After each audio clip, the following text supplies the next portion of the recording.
Okay.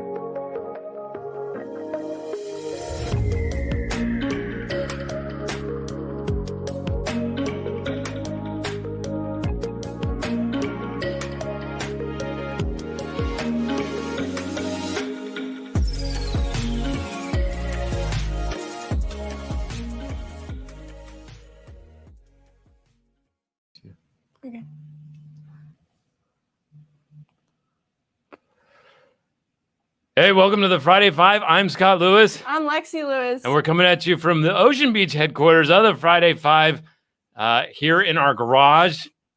We did the Friday Five. This is Lexi. Lexi's actually my cousin.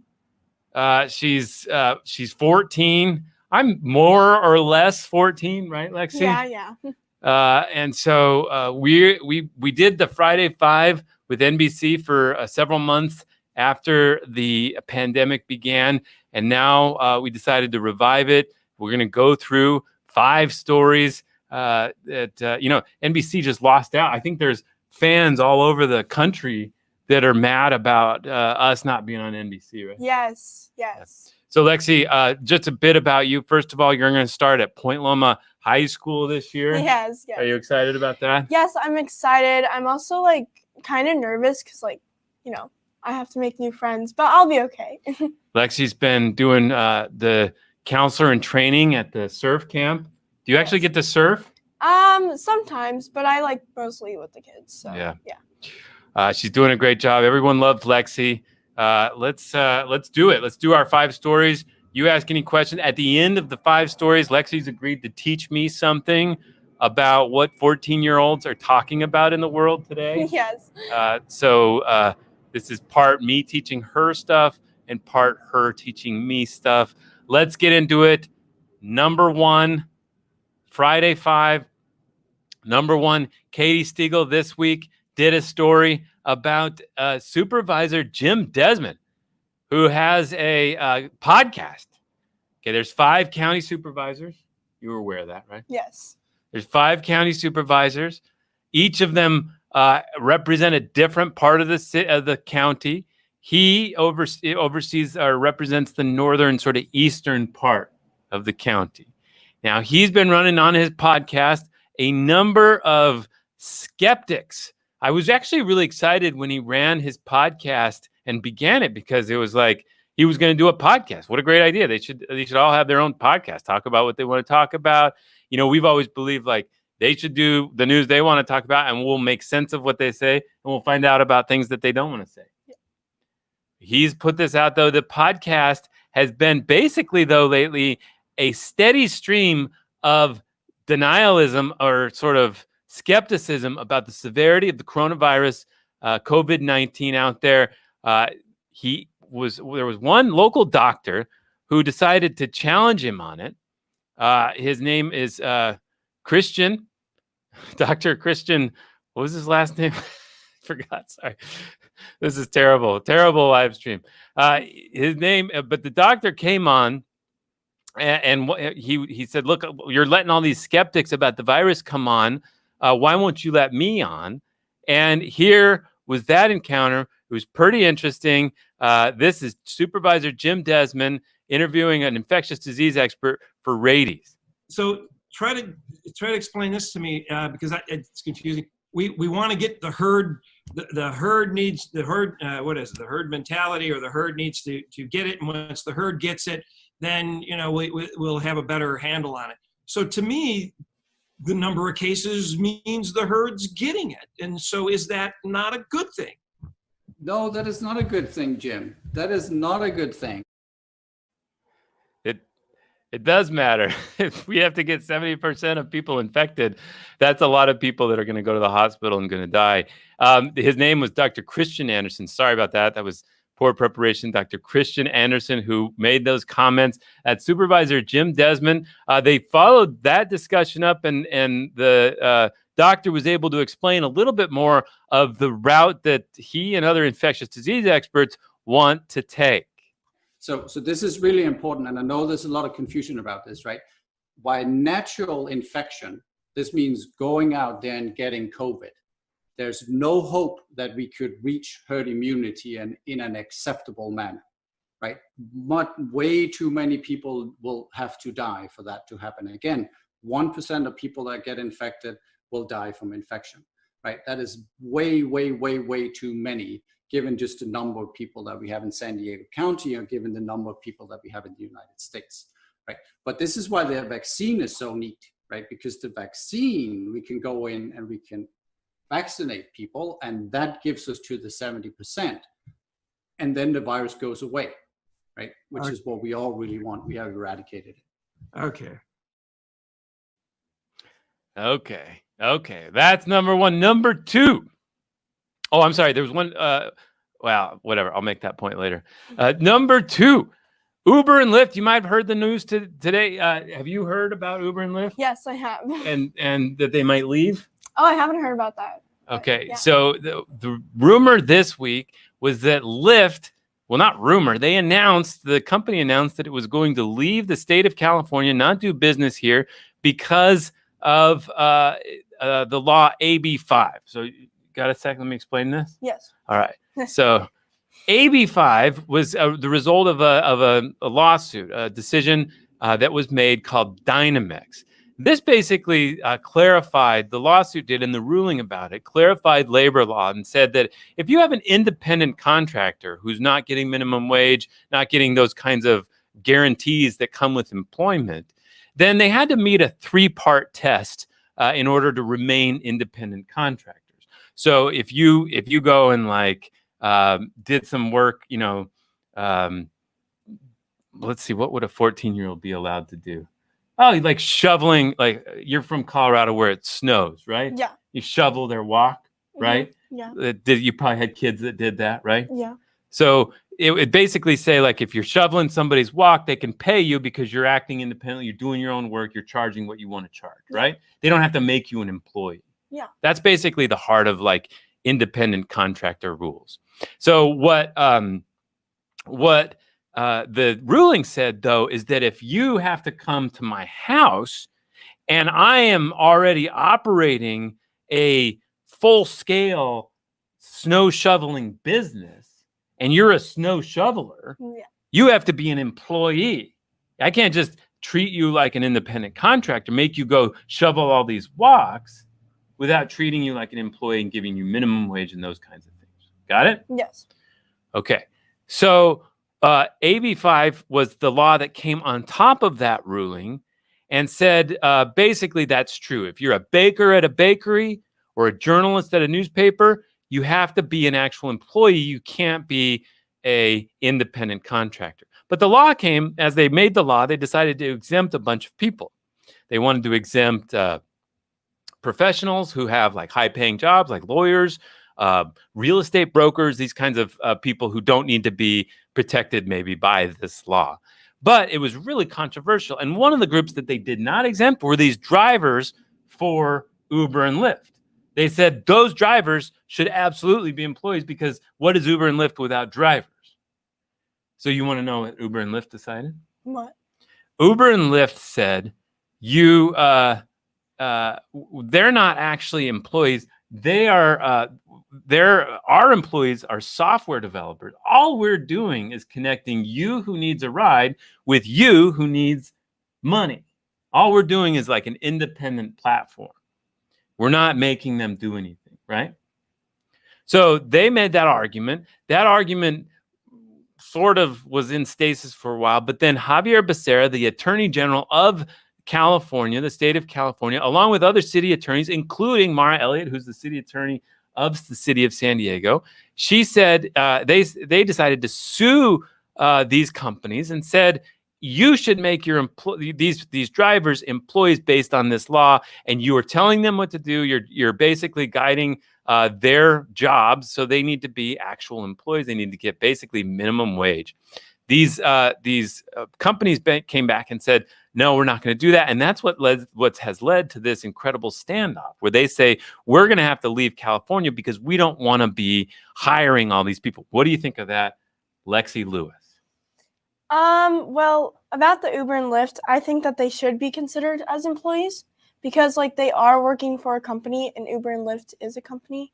And so they should get like minimum wage? Yeah, they should get minimum wage. It shouldn't just be like a free-for-all kind of, like, because it's not volunteer because they get paid, but it's like, I don't know how to explain it. It's just Yeah. like, Well, it's really hard because nobody knows what an employee actually is at this point. Like that's the actual dilemma, because Uber will say, well, they need to have total flexibility. They can turn on the app whenever they want. They can go pick somebody up and turn it off, make $5. Let's say they just need $5. And so if they make them employees, they say they can't do that. On the other hand, labor attorneys are saying, no, all you have to do is just pay a minimum wage based on what they do work and a few other things, and they're actual employees. So it turned into this big thing. Now, I was really interested in the Pivot School podcast hosted by Kara Swisher, who basically asked the head of Uber what he thinks, why it's so hard for him to get to the point where you could actually just make these drivers employees. Like, what's the actual burden with that? And they got really into it, and I was really interested in his answer. Here was his answer to that question. The minute that you flip to employment, then the company has to underwrite their earnings. It becomes my job to make sure that drivers are efficient. It makes and only drive in the middle of the city, only drive during peak hours, etc.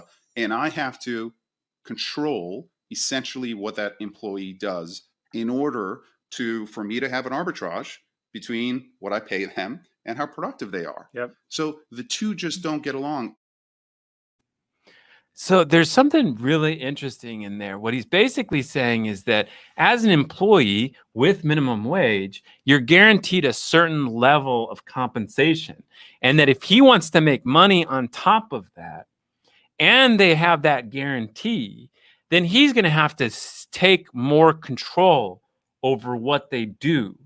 And if he takes more control over what they do, he may not make as much money, and he's going to have to answer to his shareholders. What he's basically saying is, I do not have a choice in this situation. I have made a deal with the people who invested in my company that I would give them as much money as I can, and I can't guarantee I can do that if I have to guarantee a certain level of compensation and a certain arrangement guarantee with these workers, with these people who are taking income there. Do you get it? Yeah. So that's the actual situation we're in. This week, Lyft said, we're not doing that because they have the same calculus. We're out. But right as that happened, the judge in the case said, don't worry about it. You don't have to do it. But there's a hitch. He says, we're going to wait for a while until we get a ruling, probably from the Supreme Court or whatever, or until November, when there's a ballot measure on the ballot, Prop 22, that says there could be a third category of employee. This is not an independent contractor, but not a actual employee. It's in the middle. They get some benefits, healthcare type things, but they don't actually become employees. And so they're pushing that. And so the judge said, okay, we can wait for that ballot measure to be decided, but we're going to have to, but there's going to be a big thing you have to do. You have to prove to me, you have to sign an oath that you're ready to turn these people into employees. And that oath is required for you to get this wait before the ballot measure goes forward in November. What do you think? Here's my question, Lexi. Let's say Lyft goes away. Mm-hmm. Do you think you and I could build a new app that actually hires these people as employees and make money? Or do you think we should build no business and just focus on our booming online entertainment system? I mean, I do like the booming online. I mean, that does kind of sound cool, but building an app would be kind of sick as well. I mean, you could design it and be like all cool. But I mean, I say stick to the online just because I don't feel like driving around random strangers. Yeah, that's right. I right. can't even drive, so. Yeah, that's true. You're ready to, but I'll be the carpool. I'm not going to let you get I'm not gonna let you get your license probably. I'll be the person that controls the radio. Will you drive all the people around? Yeah, all right, fine. They'll probably like that. But it's either country with you or it's like Sad. today's top hits. Or it's sad. Yeah, it's either sad or country. That's what I play on the way. There's to a lot of like, surf. oh, I turned to whiskey to get over my break. It's like, what are you doing listening to that? Don't turn to whiskey. He always yells at me because I always play like not upbeat songs, and he's like, "Can you play something that I actually like?" Yeah, I want to listen to like techno and get going. And I was like, "No," because his music's like rated for my age. All right. Moving on. Number 3. Ready for number 3? Yes. Number 3. We interviewed this week Michael Vu, the registrar of voters for the county of San Diego. So this is the guy who makes sure all the votes get counted. He's the guy who says, you can mail them in. It's due here. Here's where we're going to have all the locations. He joked that on election day, he's one of the biggest employers in the county, but just for one day because they got to get all these things counted. We had a great conversation, and he made a really interesting point about what is going to happen this year. Let's listen to that.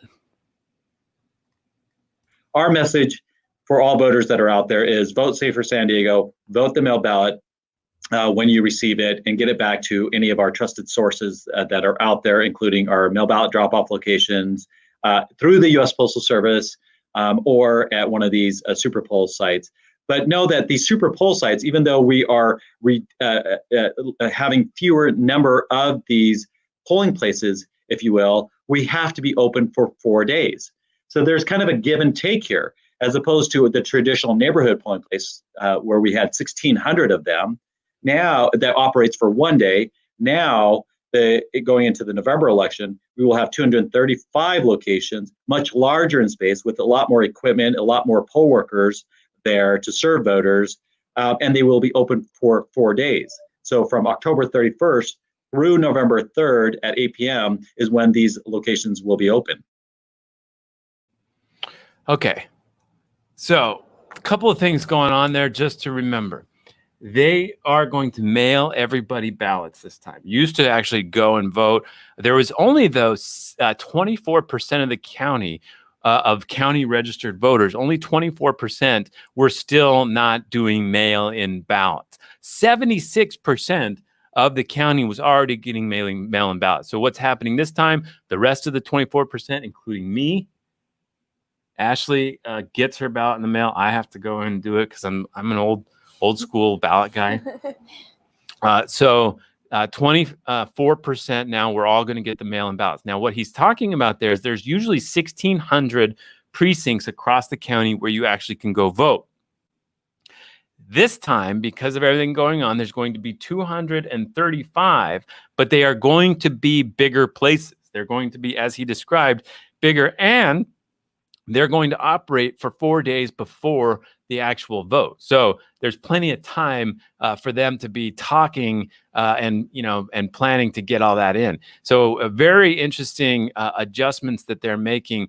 They said next week they're going to announce where those 235 locations will be, where you can have 4 days to drop off your ballot or otherwise deal with it. And by deal with it, I mean this. Look, one of the things they launched this period is a track your vote feature. On the Registrar of Voters site, there is a place where you can sign up to get alerts when your ballot actually makes it to the Registrar of Voters and is counted or is put in there as legally received. That's great. It's like a package. You're waiting for a computer, right? Yes. And you can track where it is, right? Yeah. Now you can do it with your vote. Not that you can vote. You can't vote for like 4 years. That's good. You would make bizarre decisions. I have a question, Scott. What? Do you think that like some people might not vote because of the way that they're doing it? Like they're sending it through the mail, but there's also like making it bigger for like places you can vote. So does that narrow down? Like, do you think some people are not going to vote because they don't want to go in public to vote where all those people are going to be? Or are they just like too lazy to like mail it in? I think more people will vote because there's a lot of people interested in this election. Like if people are freaked out, frankly. We've had like 75%, almost 80% of the vote in the last few presidential elections. So people are into it. And I think this time everybody's going to get a ballot in, and all they have to do is fill it out and send it back, as opposed to, making the effort to go somewhere. Mhm. So I think more people will. But I think this is part of why people on the right, on the conservative side, are really nervous about it, or acting really nervous about it, because they say that if all these ballots go out to the 24% of us who didn't sign up to get it, that there's, they're worried that there's going to be a bunch of ballots swimming around people can like do bad things with. Now, we haven't found any evidence of that. And Michael Vu gave us a really good explanation of how you can verify that your ballot was counted, and how they do verify each ballot conforms to the signatures that they have on file. And if they have any problems with that, they can do further investigation. So it was a really interesting interview. You can find it at voiceofsandiego.org/@home, the discussion with Vu. Do you have any other questions about voting? No, I don't have any questions right now. Okay. Well, you got 4 years to figure it out. You'll have, it's funny. Nobody in my house wants me to guide them on voting, because I'm a very knowledgeable source. You'd think my wife would jump at like asking me questions and stuff. She's like, I don't need any more from you. Thank you very much. All right. Number 4.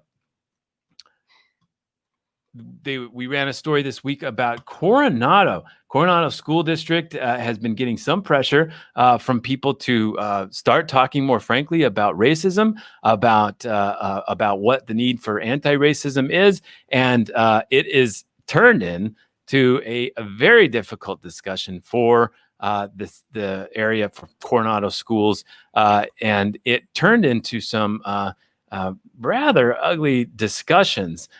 So let's see if we can find. Yes, there was a protest held out there of people, wanting to see the board take some action. But there was a big counter backlash to that. There was a petition that ran from Reverend David McElrath. He's the Reverend of Coronado's Graham Memorial Presbyterian Church, and he said, "Please educate, not indoctrinate."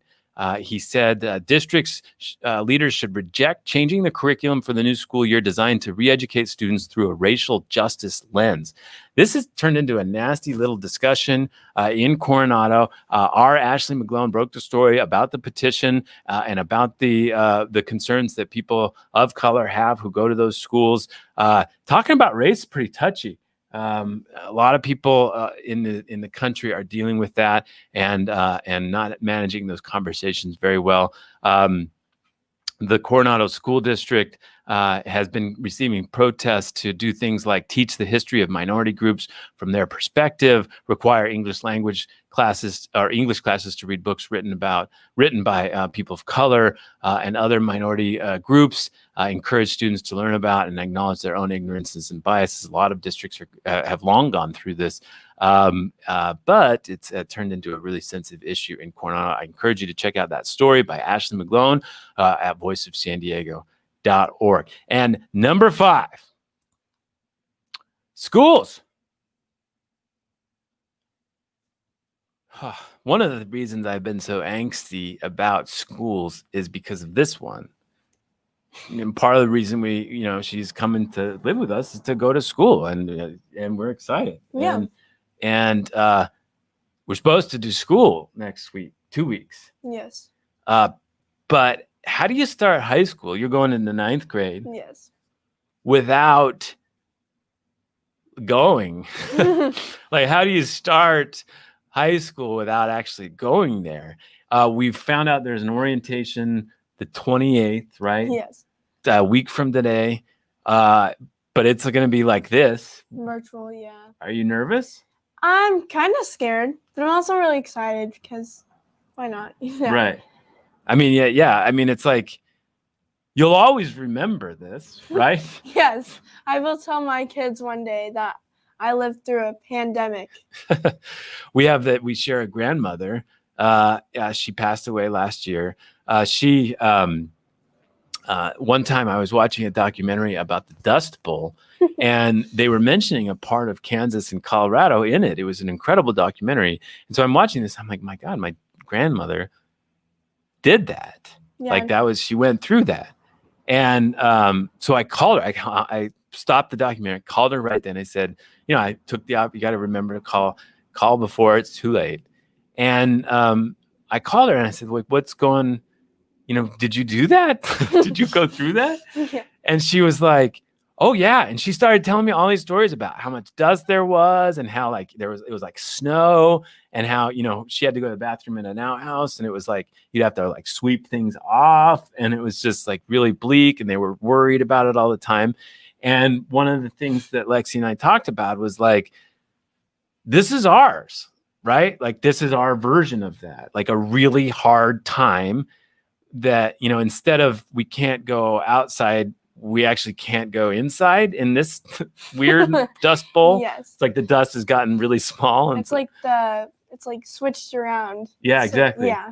So, but this is kind of like that. And so we're, like in the 30s, the Steinbeck novel, Grapes of Wrath, like this is our version of dealing with that.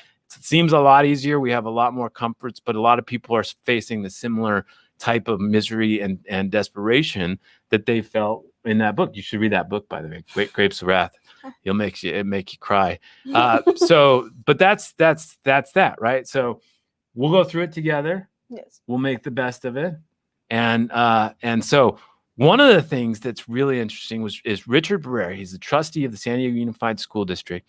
He said at our town hall last week something really interesting about the promise of online school. He said that he was actually excited about something. Now, remember, Richard Barrera and the school board have long said that that they really want, more than anything, to keep people in their neighborhood school. So to discourage them from going to other schools in the district or to charter schools.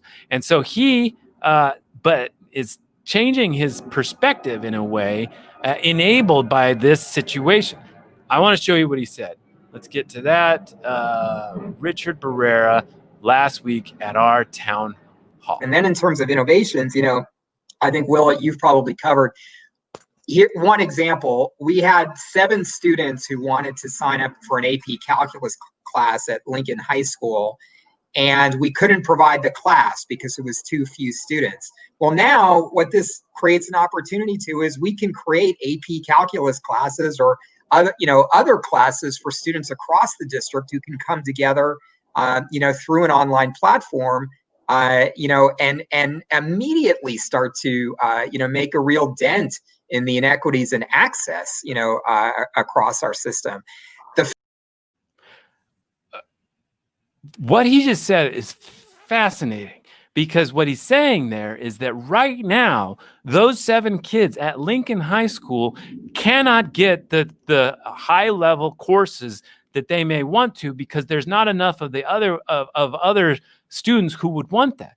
That itself is an existing horrific inequity that he is like acknowledging they could maybe address with online education. So do you get it? Like if you want to go to like an AP class, do you know what AP is? Yeah.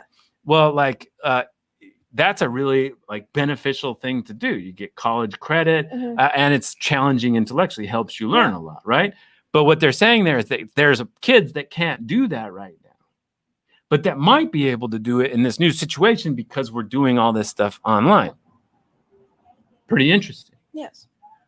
But also how to extend that logic out further? Should anyone actually be stuck in these geographic limitations about what classes are available? In fact, if there's like art and PE and stuff at La Jolla High School and there's not an AP classes and there's not in Lincoln High, well, aren't we really what you're acknowledging there, that maybe we should have like a really vast disruption of that entire system? Like if you want a certain opportunity and it is available to certain students in the district, you might have a pretty clear argument that you should just be able to do it. And that this system may have jostled their brains so much that might take over in some of this logic about the digital world. Fascinating moment, I think, in public education. We also learned this week that Will Huntsberry did a story that current law, you know how the YMCA and a few others are doing like day camps to like supplement, to like let you take care of them or let them take care of childcare. Yeah, during school day. Well, it's not clear that that's actually going to be legal. The state law says that those can't operate during school hours. And so people don't know if what's going to happen online is real school hours. Is the school in session at that point? Who knows? Who knows? Who knows? All right, Lexi, I promised you the chance to explain something to me from your universe. I often learn interesting things. I didn't know so many things about teenagers that I've been learning over the last little while. Yeah. Tell me, what are we going to learn about tonight? Okay, so we are going to learn this word, and it's called this. It's like a simp. Simp is the word. Simp? Yes, S-I-M-P. Simp? Yes, simp. And it sounds weird. Yes, I know. But it's used in like a teenager like dating kind of thing. It's really weird, but like it's like with both genders. It's more common in guys, I would say, but Well, I mean- give me a sentence with it. okay. So like a simp, like Yeah, a sentence. use it with in a sentence. It's like, Like pretend I'm your friend and you're telling me. bro, stop simping over that girl. Oh, Yeah. like crushing. kinda. Yeah, it's like a really hard. It's like having a crush on her, but it's like trying so hard to get her or like get him. Oh, like, and you're overdoing it and making them not Yeah. like you because you're like no, you're too heavy. sometimes yeah, like sometimes you can like over push it, but then there's like those people that like when guys simp or girls simp or whatever. Uh-huh.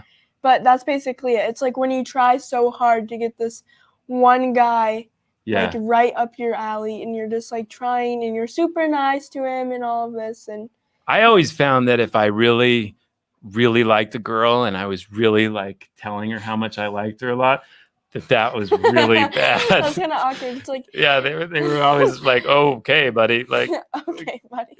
I'm not interested after all." So simping might mean that, or it just means that they like them a lot and are like really obvious about it. It's both. It's like a mix of both. It's like you can tell when a guy or a girl simps over like the other person, but you can like also tell like that it's, you know what I mean? Yeah. Yeah. Well, that's the Friday explanation with Lexi and Yes. the Friday Five. This has been the Friday Five. I'm Scott Lewis. I'm Lexi Lewis. And we're coming at you from the Friday Five headquarters in Ocean Beach.